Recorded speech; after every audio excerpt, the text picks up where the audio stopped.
안녕하세요. 저는 30대 후반의 평범한 여성입니다. 전 남편에게 정말 말도 안 되는 일을 당했는데 복수를 하고도 분이 덜 풀려 여기서 이 한 좀 풀어보고자 사연글을 작성하게 됐어요. 저는 몰랐어요. 악연이란 언제나 인연으로 위장하고 있다는 걸요. 그래요. 처음에 남편과 만났을 때는 정말로 인연이라는 생각을 했어요. 솔직히 연애할 때는 다들 그렇잖아요. 나한테 잘해주는 남자가 제일 좋은 신랑감이라고 생각하죠. 그 사람이 언제나 나를 지켜줄 것 같고 언제나 저와 함께할 것 같은 착각. 저도 그렇게 착각했었어요. 착하고 순수하며 제 마음을 잘 읽어주는 건 사실 결혼하고 나면 그렇게 중요한 건 아니었어요.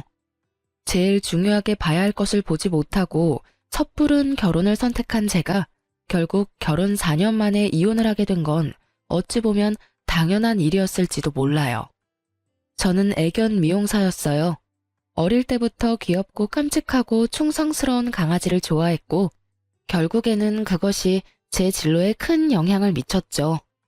저희 친정이 엄청 부자는 아니었지만 가게 보증금은 빌려줄 정도로 여유는 있으셨고 그렇게 미용을 배운 후부터는 제 가게를 꾸려나가며 일을 했어요. 남편은 당시에 나이가 든 강아지를 한 마리 기르고 있었는데 그 강아지의 미용을 제게 맡기면서 저와 손님 직원의 관계로 알게 됐어요. 정기적으로 미용을 맡기던 남편이 예약 문자가 아닌 강아지의 죽음 소식을 알려온 날부터 저희는 더 이상 손님과 직원의 관계가 아니게 되었습니다. 그렇게 연락을 하고 서로 호감을 가지기 시작했어요. 그렇게 결혼 이야기가 오가고 처음으로 시댁에 방문하게 되었어요. 그런데 분위기가 상당히 묘했던 것이 아직도 기억에 남아요. 뭔가 꺼림칙하고 서먹하고 거리감 있는 느낌. 아무리 봐도 화목한 집안이라는 생각은 들지 않았거든요. 사실 도리어 그 서먹함이 다행일지도 모른다는 생각을 했어요. 남편이 서먹할 정도면 결혼 후에도 시댁과 딱히 가깝게 지내거나 엄청 신경 써야 할 정도는 아니겠지. 난 그 정도 선만 유지하면 되겠지 하는 생각만 그때 했어요. 멍청하게도. 가족이 화목하지 못한 것에는 분명 이유가 있음에도 말이죠. 어쨌든 함께 인사를 갔는데도 부모님은 떨떠름한 느낌이었습니다. 시부모는 시골에서 밭일을 하는 사람이었는데 가진 거라고는 시골집 한 채뿐인 분들이셨어요. 밭도 다른 사람에게 빌려서 농사 짓고 있었고요. 정말 후다닥 인사만 하고 올라와야 했을 정도로 시부모님은 저희와 대화조차도 제대로 나누려 하지 않으셨어요. 그 이유는 결혼식이 끝나갈 때쯤 알게 되었습니다. 저는 남편과 연애하는 1년 동안 남편이 외동아들이라고 생각했어요. 그런데 위로 형님이 하나 있었더군요. 더 웃긴 건 남편에게 형이 있다는 이야기를 결혼식에 온 남편 친척의 입으로 듣게 됐다는 거예요. 아유, 결혼 결정하기 힘들었을 텐데. 그래도 이 집 둘째 아들은 야무지니까 괜찮을 거야. 사람만 보고 결혼하면 나쁘지도 않지. 덕담이라고 전해줬다고 하기엔 너무도 꺼림칙한 말에 제가 모르는 첫째 아들 이야기까지. 첫째 아들에게는 하자가 있다는 식으로 들리는 말에 저는 뭔가 이상하다고 생각했지만 그때는 이미 결혼식이 한창이었으니 자세히 생각할 시간도 없었어요. 시아주버님이든 누구든 어차피 시댁과 남편이 저렇게 소원한데 우리한테 영향을 미칠까? 그런 아니란 생각만 했죠. 그런데 그 시숙은 말 그대로 인간 쓰레기였어요. 그것도 활용 불가능하고 처치곤란인 쓰레기. 나름대로 저에게는 행복한 결혼식이 끝나가고 마지막으로 예식장 식대 계산하는 시간이 됐죠. 저는 부모님과 계산을 했는데 시댁에서 갑자기 부산스럽게 난리가 났더라고요. 뭐? 돈 가방이 왜 없어져? 축의금 잘 챙긴 거 맞아? 사촌동생이 어깨에 꼭 메고 다녔는데 순식간에 열린 상태로 안에 내용물이 다 사라졌어요. CCTV 돌려보니까 형이... 아이고, 그것이 또 어디서 소식을 기어듣고 나왔구나. 그 역병 같은 놈이 또 나왔어. 이를 어쩌냐? 그 돈이 없으면 지금 당장은 식대 낼 돈도 없어. 남편과 시부의 대화에 저는 못 본 척 할 수가 없어서 남편에게 슬쩍 다가가 말했어요. 무슨 일 있어? 자기야. 저기, 미안한데 우리 식대 좀 대신 내줄 수 없을까? 아버지가 본가에 모아놓은 돈이 조금 있으신데 나중에 시댁 갔다 와서 돌려줄게. 친척 중에 한 명이 다 가져간 것 같아. 미안하다며 이마를 연신 매만지던 남편의 모습에서 민망함과 곤란함이 묻어나왔기에 저는 일단 이 상황을 수습하기로 했어요. 게다가 시부가 식대를 돌려준다고 했으니 괜찮을 거라는 생각도 했거든요. 저는 친정아버지에게 부탁해 남은 축의금을 남편의 식대로 썼어요. 친정아버지는 기분이 좋지 않아 보였죠. 단순히 축의금의 절반을 당장 빌려줘서가 아니라 이렇게 경사스러운 날 딸이 시집 가는데 벌써부터 사돈댁에서 잡음이 터져나오니 불안한 마음이 더 컸던 것 같았어요. 그렇게 결혼식이 끝나고 저희는 공항으로 갔습니다. 시 끝나고 몇 시간의 여유를 두긴 했지만 당일 신혼여행을 가기로 했거든요. 그런데 비행기 탑승을 기다리던 그때 남편에게 전화가 한 통 왔습니다. 여보세요? 네, 아버지. 네. 뭐라고요? 집에 도둑이 들었다고요? 저는 순간 뭔가 잘못되어 가는 걸 느꼈어요. 짜증과 곤란이 뒤섞인 표정으로 전화를 끊은 남편은 제 눈을 피하며 한숨만 내쉬고 있었습니다. 아버님 댁에 도둑 들었대? 그게 아버지가 집에 모아두신 쌈짓돈을 다 털렸나 봐. 그래서 장인어른한테 드려야 할 돈을 아무래도 좀 늦게 갚아야 될 것 같은데. 그 이야기에 저도 많이 놀랐어요. 축의금을 도둑 맞은 것도 그렇고 본가까지 털린 걸 보니 뭔가 문제가 있다 싶었죠. 혹시 그 당신 형이라는 사람 말이야. 그렇게 이야기를 꺼내는데 남편 폰으로 문자가 하나 도착했어요. 남편이 그 문자를 읽더니 완전 빡친 얼굴로 폰을 바닥에 내동댕이 쳐버리는 거예요. 저는 너무 놀라 남편이 던진 폰을 줍기 위해 고개를 숙였는데 그때 남편이 보게 된 문자를 저도 보고 순간 멈칫했습니다. 야, 축의금 쏠쏠하더라. 역시 돈 장사는 결혼식이 최고지. 앞으로 몇 번 더 해줬으면 좋겠네. 참, 그리고 아버지한테 돈 잘 쓰겠다고 말씀드려. 그리고 발신인에는 형이라고 적혀 있었어요. 이 형이라는 사람이 이 모든 재앙의 주인공이라는 것을 알고 저는 너무 놀라 남편에게 물었어요. 이 사람이 다 가져간 거야? 이 형이라는 사람은 누군데? 설마 당신 진짜 형인 건 아니지? 진짜 형이야. 형이라는 사람이 동생 결혼식에서 이런 짓 해도 돼? 너무하잖아. 집안의 돈이란 돈은 다 쓸어갔네. 당신, 근데 나한테 왜 형 있다는 이야기 숨겼어? 만나서 좋은 사람이면 이야기했겠지만 옛날에도 지금에도 여전히 집에 돈만 생기면 어떻게 냄새 맡고 와서 다 끌어가는 사람이거든. 어릴 때 살던 집도 몇 번이나 털렸고 아버지 통장에 있던 적금도 다 깨서 가져가고 논이며 밭이며 팔아먹은 것도 엄청나거든.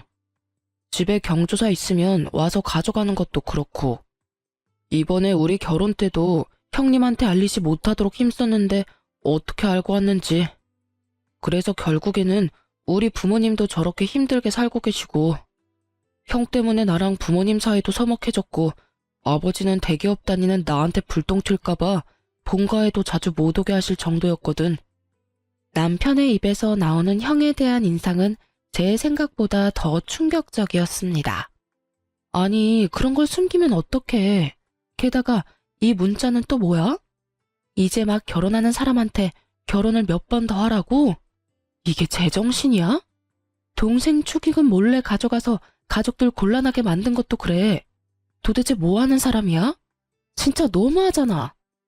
그리고 당신도 그런 이야기가 있으면 나한테 이야기를 해줬어야지. 우리가 결혼할 사이인데 그걸 숨기면 어떡해. 그만해. 나도 알고 있어. 더 이상 이 이야기 그만하자. 그만할 분위기가 아니잖아. 이 상태로 신혼여행에는 어떻게 가? 아버지한테도 좀 이따가 돈 붙여주기로 했는데 어떻게 해? 저도 퍽 곤란한 상황이었어요. 제가 받은 돈은 패백 때 친척들에게 받은 돈과 친구들이 제 계좌로 따로 넣어준 축의금 말고는 없었거든요. 제가 일하며 모아놓았던 돈은 결혼식 자금과 우리가 살 신혼집의 전세금을 절반을 부담하는 바람에 정말로 남아있는 돈은 거의 없는 상태였죠. 근데 당신도 당신이지만 시아버지 시어머니도 그래. 집에 그런 문제가 있으면 나한테 말이라도 해줬어야지. 이건 뭐 아무것도 모르고 다 뺏긴 꼴이잖아. 그만하라고 했지. 그게 우리 부모님까지 나올 일이야? 형이 잘못하긴 했지만 부모님도 형도 내 가족이야. 내 앞에서 가족 욕하지 마. 그게 얼마나 기분 더러운 건지 몰라서 이래? 욕? 내가 지금 욕을 언제 했어? 그럼 넌 이게 맞다고 생각해? 내가 당신 가족 구성원도 제대로 모르고 결혼한 게 진짜 결혼하는 게 맞는 거냐고. 며느리가 되는데 그 집에 형이 있는 걸 결혼식이 돼서야 알아? 그건 상식적인 일이야? 그리고 당신이 감싸는 그 형이 우리 집에 피해를 안 줬으면 모르겠는데 지금 벌써 우리 집에 피해를 끼치고 있잖아. 당신이 감싸야 할 사람이 축의금 다 가져간 형인 거야? 아님 돈 없을 때 도와준 우리 가족이랑 나야. 기분이 더러우면 어떡할까?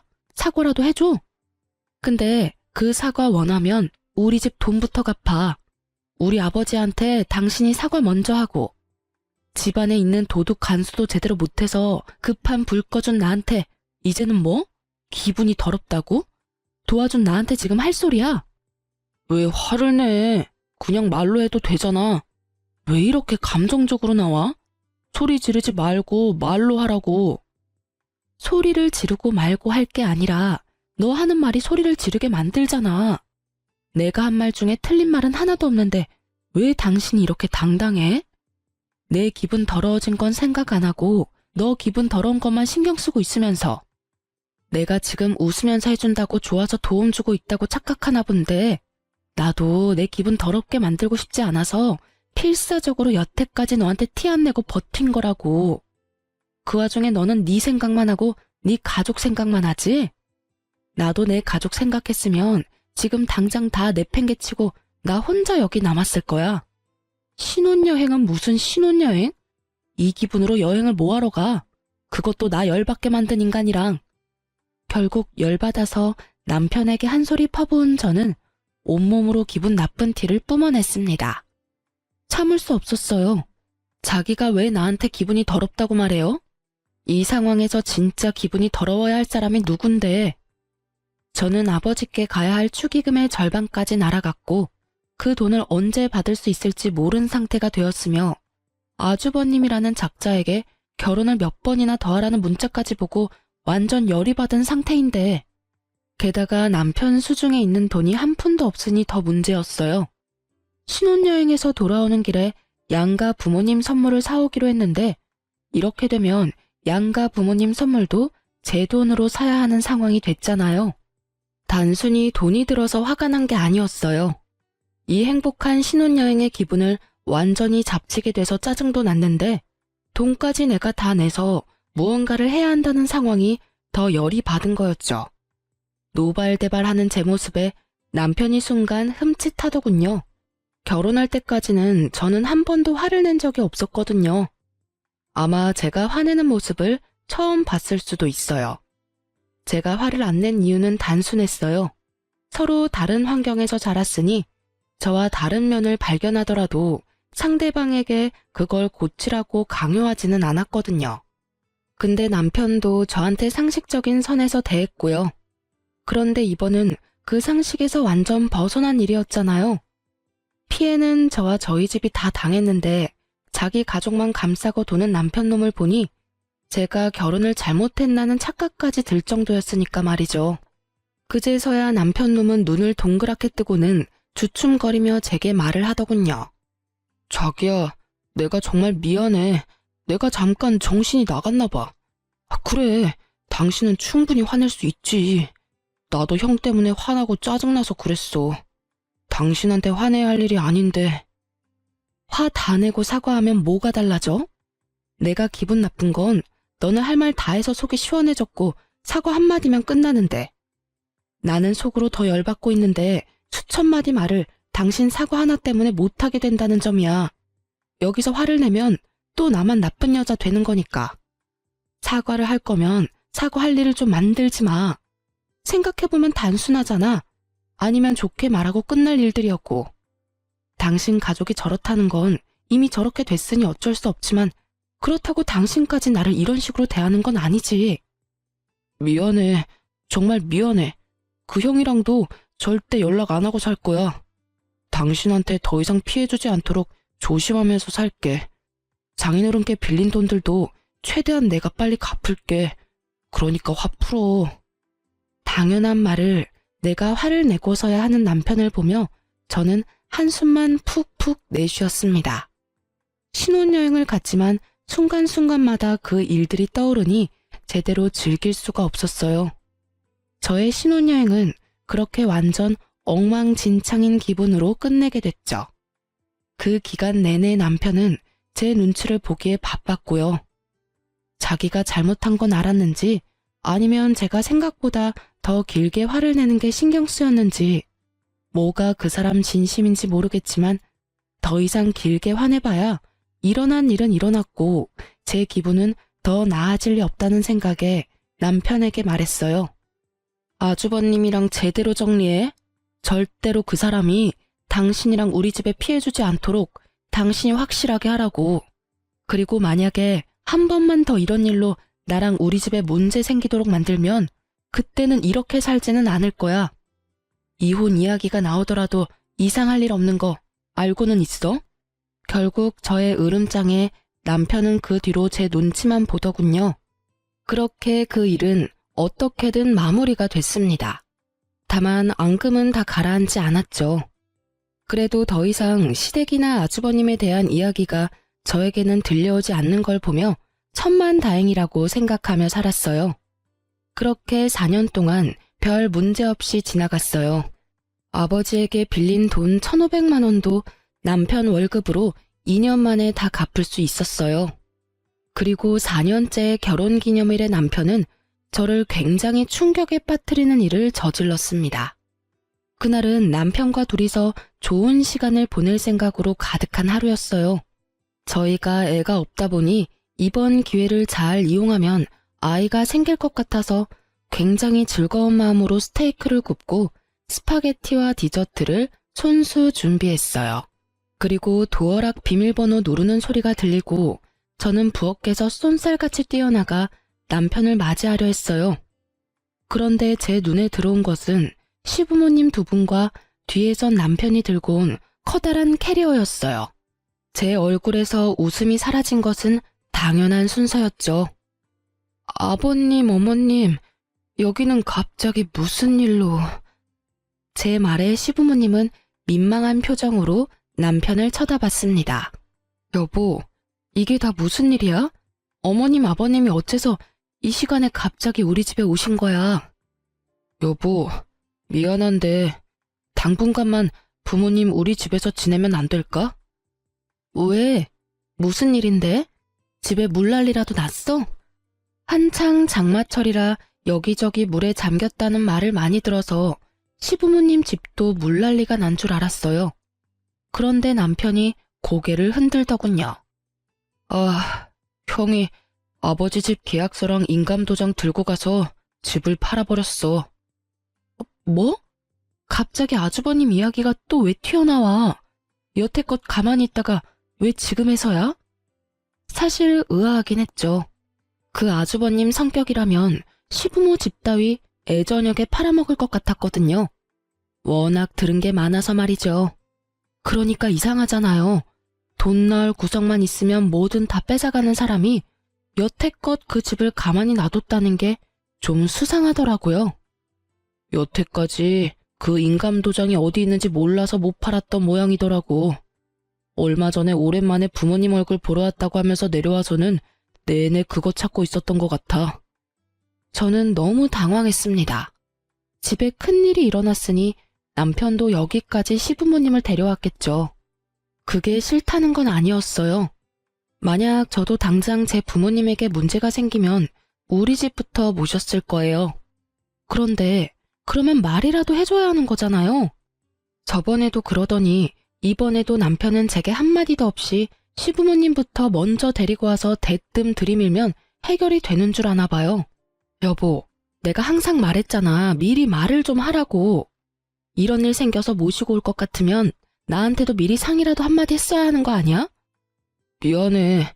당신이 거절할까봐 여기까지 부랴부랴 모신 것도 있어. 그치만 이 장마철에 어디서 지내게 해. 부모님 모셨다고 뭐라 하는 게 아니야. 미리, 최소한 아버님이 당신한테 이런 일로 연락을 했으면 그때라도 나한테 이야기를 했어야지.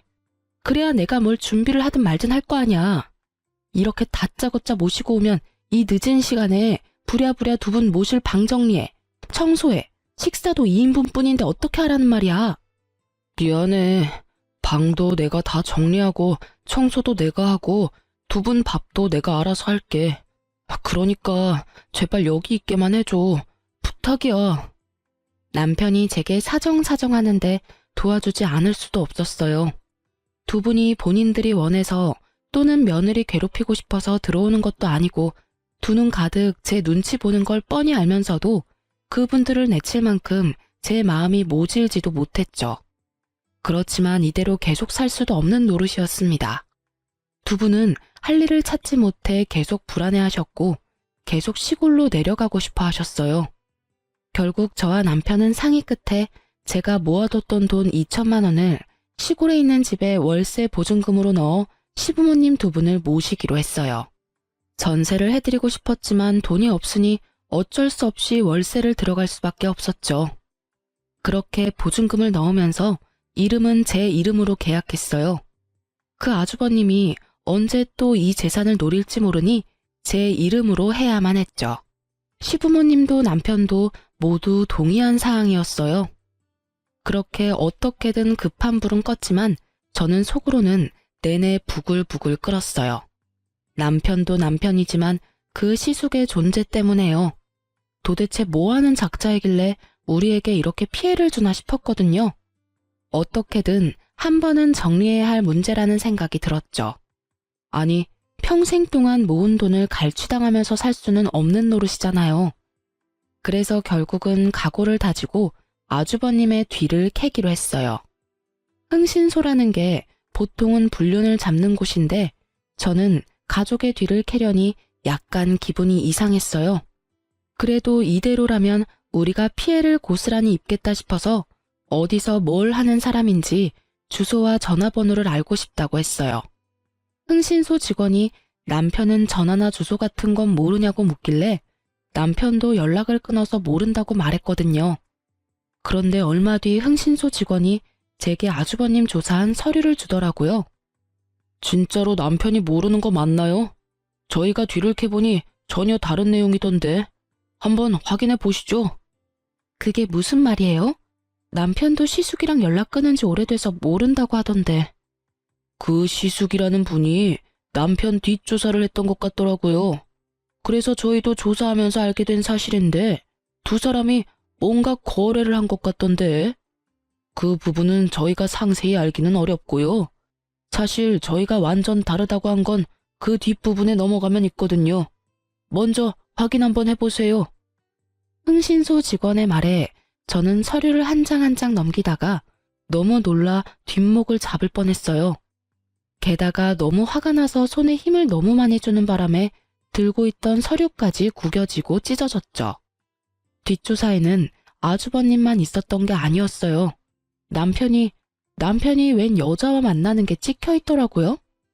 여기서 불륜이라니. 제가 너무 놀라 부들부들거리고 있자 그 직원분이 저한테 말해주더군요. 저희가 서로 만나는 걸 직접 확인했습니다. 두 분이 뭔가 이야기를 하고 남편분이 돈을 건네더군요. 두 분의 대화 내용은 일단 녹음해 왔습니다. 그리고 의뢰 대상만 쫓으려고 하다가 혹시나 해서 남편분도 같이 쫓았는데 이런 결과가 나왔어요.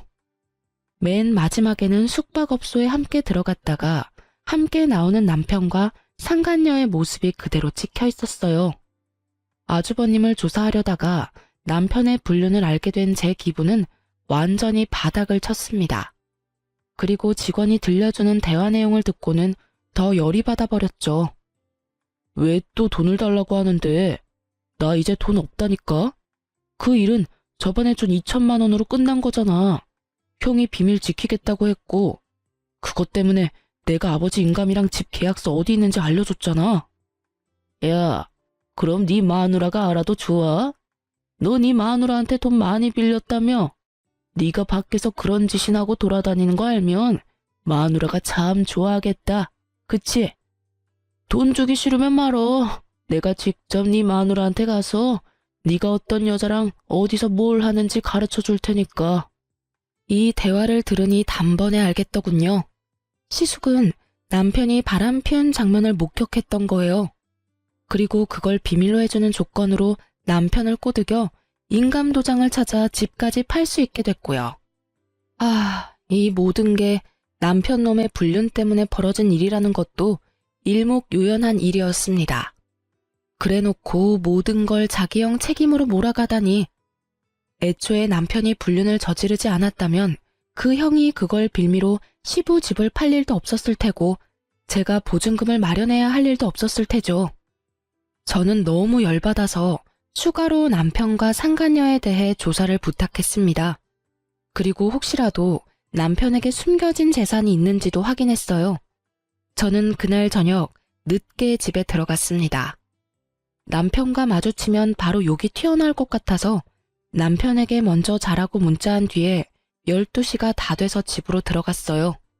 그리고 잠자고 있는 남편의 휴대폰을 들고 와 본인 인증을 했는데 토지와 아파트가 있더라고요. 저와 사는 집 하나만 공동 명의로 뜰 줄 알았는데 논밭도 있었고 아파트도 한 채 더 있더군요. 그 땅들이 시골에 있던 시부모님 살던 지역이더라고요. 아무리 봐도 시부모님이 남편에게 시숙 몰래 넘겨주신 재산 같았어요. 그걸 보는데도 완전 어이가 없었어요. 돈이 있는데도 저한테 모든 걸 다 떠맡기고 돈을 내도록 만들었잖아요. 불륜만 해도 여기를 다 엎어버려도 모자랄 정도인데 재산까지 숨기고 제 돈과 친정 돈을 펑펑 쓰도록 만들었다니 저는 정말로 이 남자를 죽이고 싶은 마음이 머리 끝까지 들었습니다. 이건 절대로 이혼감이라는 생각이 들었죠. 그런데 참았어요. 왜냐고요?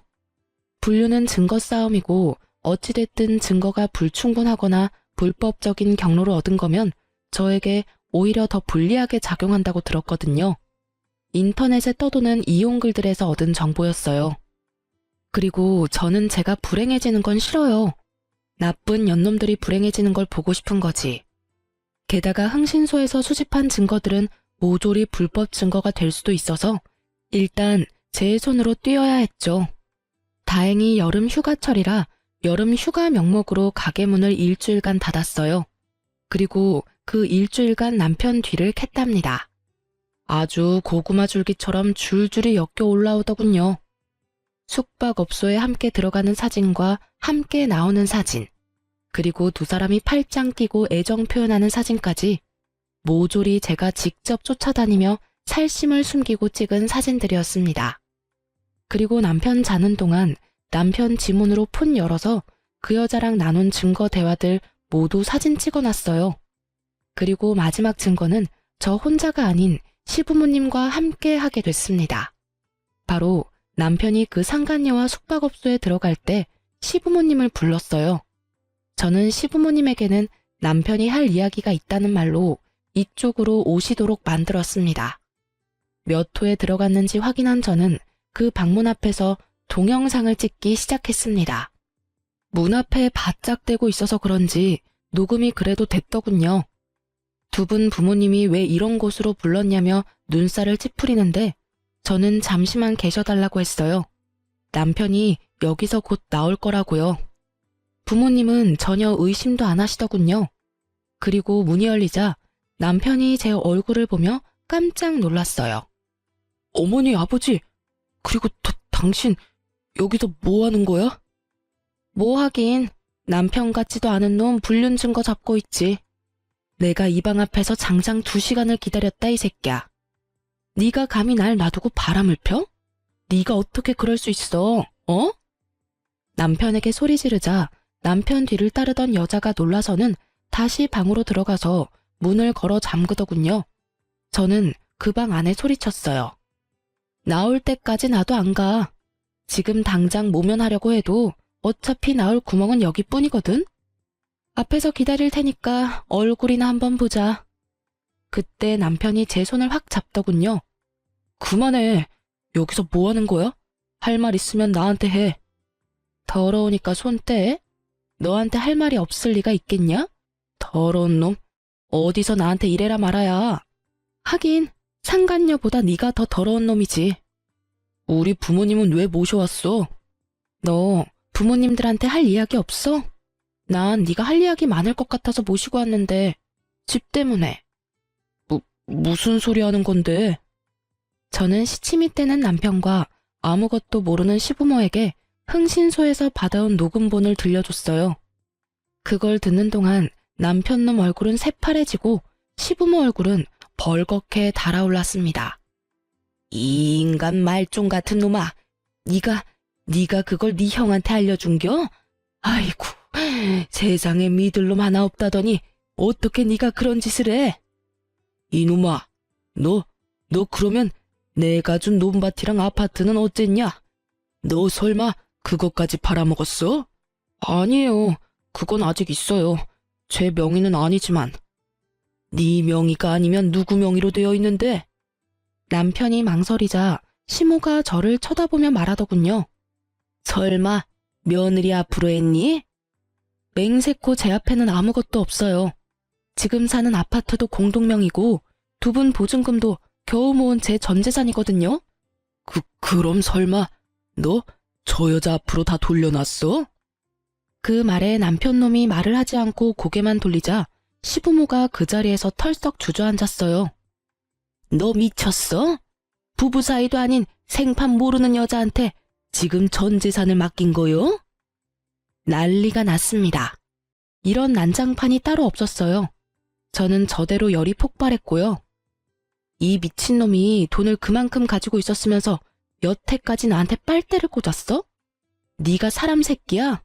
지금 당장 우리 아빠한테서 가져간 돈 내놔. 아버지, 나 이 여자랑 이혼하고 명의 변경한 여자랑 결혼하면 그 재산 다시 가져올 수 있어. 그러니까 저 여자랑 이혼만 하면. 시부모의 얼굴에 희미한 희망이 돌아오더군요. 그렇지만 제게는 절망이었어요. 그리고 저 정신 나간 헛소리를 듣고 있는 것도 더는 참을 수 없었어요. 그래서 소리를 꽥 질러버렸죠. 야, 이 정신 나간 놈아. 누가 너랑 이혼 안 하겠대?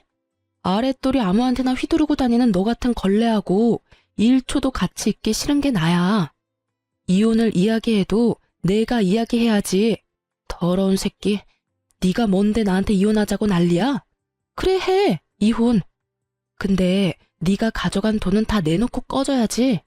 우리 아버지한테 빌려간 돈, 내가 내준 보증금, 위자료까지 싹 다 내놔. 돈 없어. 당신한테 주고 싶어도 이미 내 재산 다 넘어갔다고. 가져가고 싶으면 당신 맘대로 해. 난 없어. 실실 웃으며 돈 없다는 남편놈 보니 뒷목 잡고 넘어갈 것 같았어요. 저는 남편놈에게 소리쳤죠. 그래? 그럼 법적으로 해. 당신한테 소송 걸 테니까 아주 잘해봐. 저는 남편을 째려보며 이곳에 오기 전 상담차 들렀던 이혼 전문 변호사 사무실로 전화했습니다. 네, 이혼하려고 하는데 이 인간이 자기 재산을 상간녀 앞으로 다 돌렸다네요.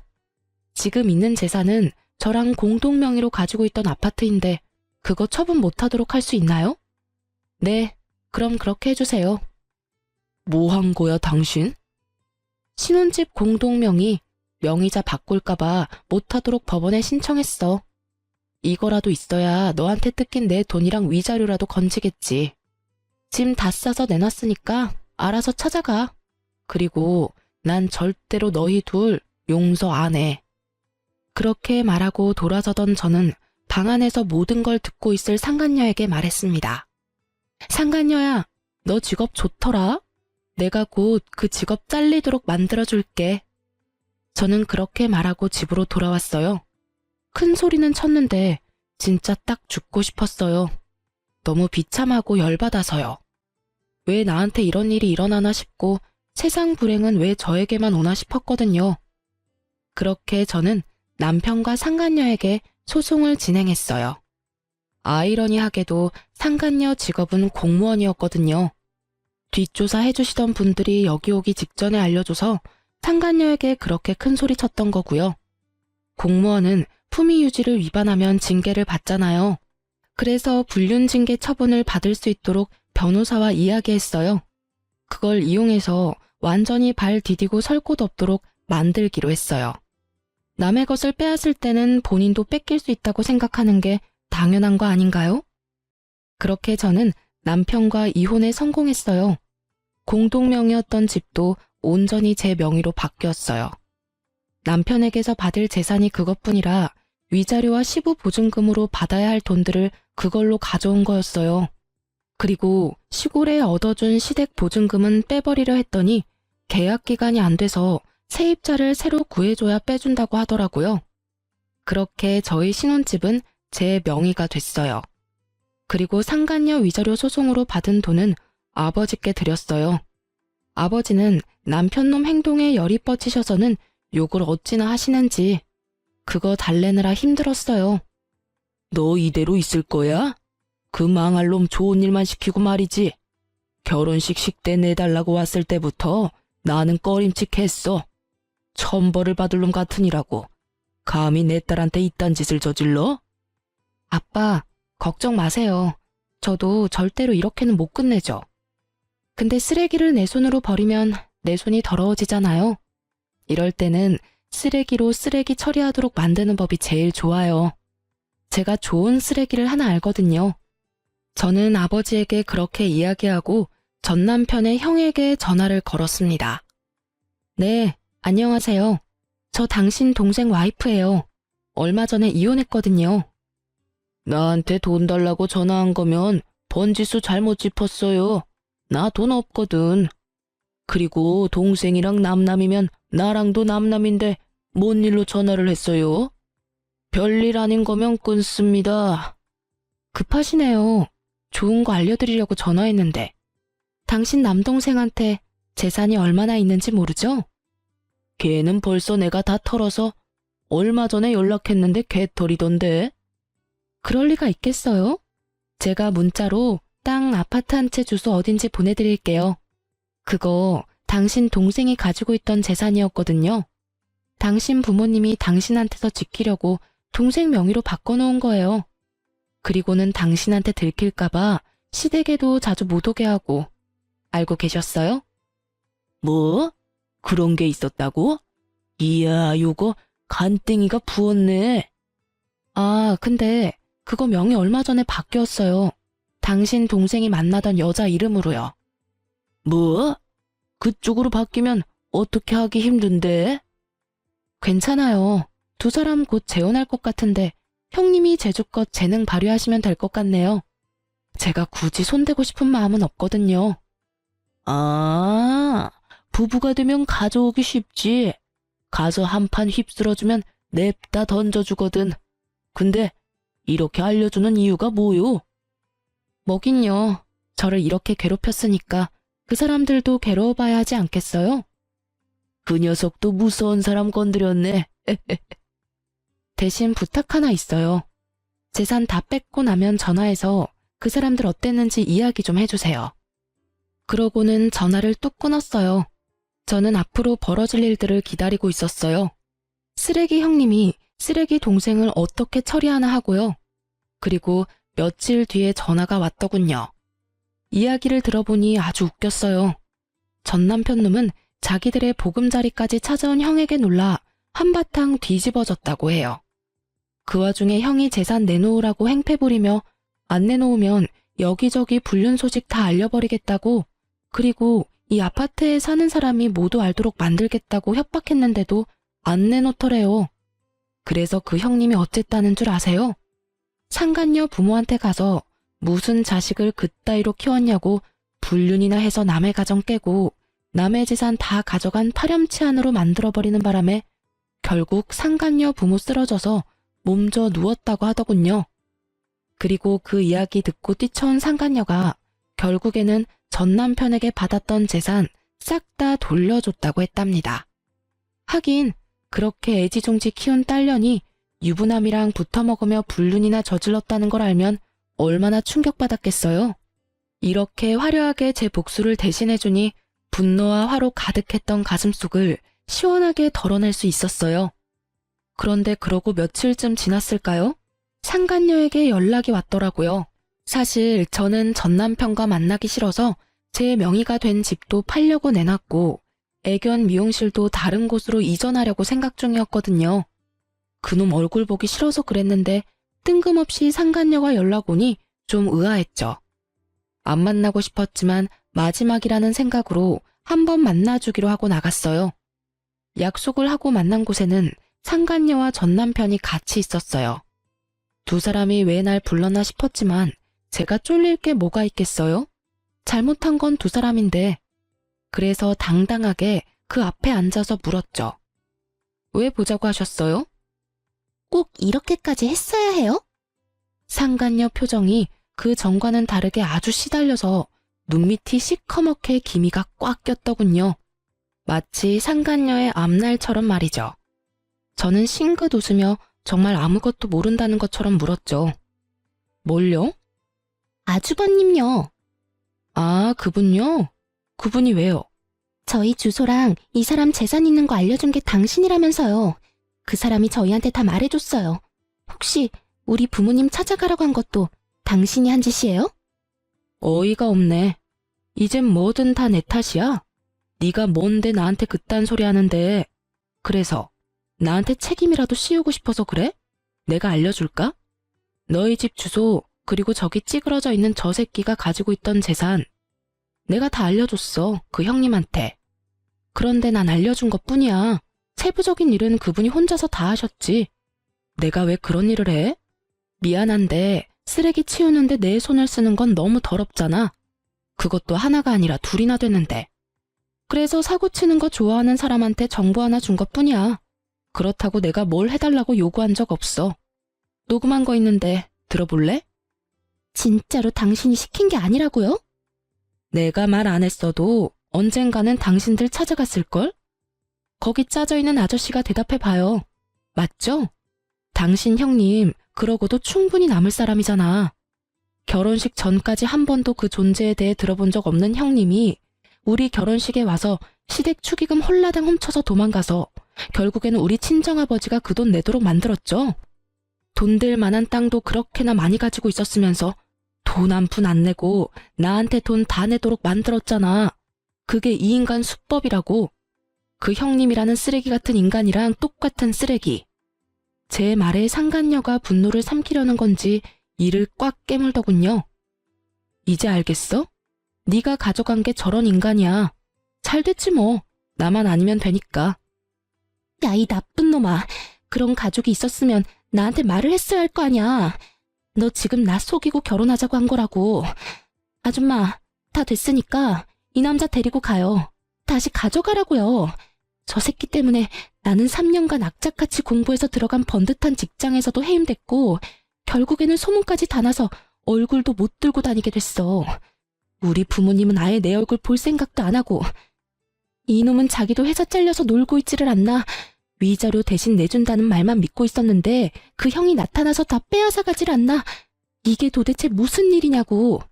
당신이 남자 간수를 못하니까 지나가는 나 같은 여자가 봉변을 당하는 거잖아. 아니, 눈 맞은 건 둘인데 왜 나한테 성질이야. 내가 이 썩을 인간한테 더 유감이 있긴 한데 너한테도 유감은 차고도 넘쳐. 어디서 유부남 노리고 만난 년이 감히 나한테 큰 소리야. 그리고 한 번 가져갔으면 반품 불가거든? 그럼 어떡하라고. 내 인생 완전히 망했는데. 나는 직장도 돈도 명예도 이젠 부모님도 잃었다고. 나한테 남은 건 하나도 없어. 네가 책임져. 이 정신 나간 놈아. 왜 그딴 형 하나 간수를 못해서 내 인생을 망쳐놔. 결국 상간녀의 화살은 전 남편에게 돌아갔고 그는 억울함 가득한 눈으로 상간녀에게 말하더군요. 우리 사랑하는 사이였잖아. 너도 좋다고 했으면서 이제 와서 이딴 소리 하냐고. 언제는 내가 뭐라도 다 좋다며. 사랑이 밥 먹여줘? 직장 잃고 나한테 빌붙으려는 거 내가 모를 줄 알아? 내 인생 돌려놔, 이 나쁜 놈아. 전 남편 멱살을 붙잡고 소리치는 상간녀에게 제가 웃으면서 말해줬어요. 네 인생 망친 건 너야. 불륜 아니었으면 그 아주버님이라는 작자하고 다시 만나지도 않았을 테지. 그래도 나한테는 상간녀야. 네가 은인이다. 결국 상간녀는 열받아서 나가버렸고 전 남편 놈은 저와 상간녀 사이에서 말도 없이 우물쭈물거리다가 뒤늦게 상간녀 뒤를 쫓아갔더군요. 그 뒤에 전화 오는 거 다 연락 무시했더니 그 다음에는 장문의 문자를 보냈더라고요. 안 읽고 지우려다가 2달 뒤에 생각나서 한번 읽어봤는데 아주 쓸모없는 것들만 써져 있더라고요. 미안하다, 다시 돌아가고 싶다, 뭐 이런. 정말 하등 쓸모없는 후회로 가득한 말? 괜히 읽어서 제 기분만 잡쳤어요. 결국 여기서도 저기서도 버림받은 전 남편은 빈털터리에 집도 없이 결국 시골 시댁으로 내려가 보증금 2천짜리 시댁에 들어갔다고 하더군요. 그런데 자기들 재산 다 말아먹은 시부모가 그런 아들을 집에 곱게 들였겠어요? 등짝을 때리고 책임지라고 고함을 지르고서야 겨우 용서를 받아 들어갔다고 하더라고요. 그 작은 집을 어떻게든 아주버님 손에서 지키려고 전전긍긍하며 살고 있다는 이야기를 듣고 한바탕 웃었네요. 이래서 쓰레기는 쓰레기로 처리하는 게 깔끔한 것 같아요. 나쁜 짓 하고 시골까지 쫓겨나갔으니 반성은 좀 했을까 모르겠네요. 인생 통틀어 최악의 쓰레기를 천벌받게 만든 제 사연. 여러분은 어떻게 생각하실까 모르겠네요. 지금까지 제 사연 들어주셔서 감사합니다. 좋은 하루 되세요.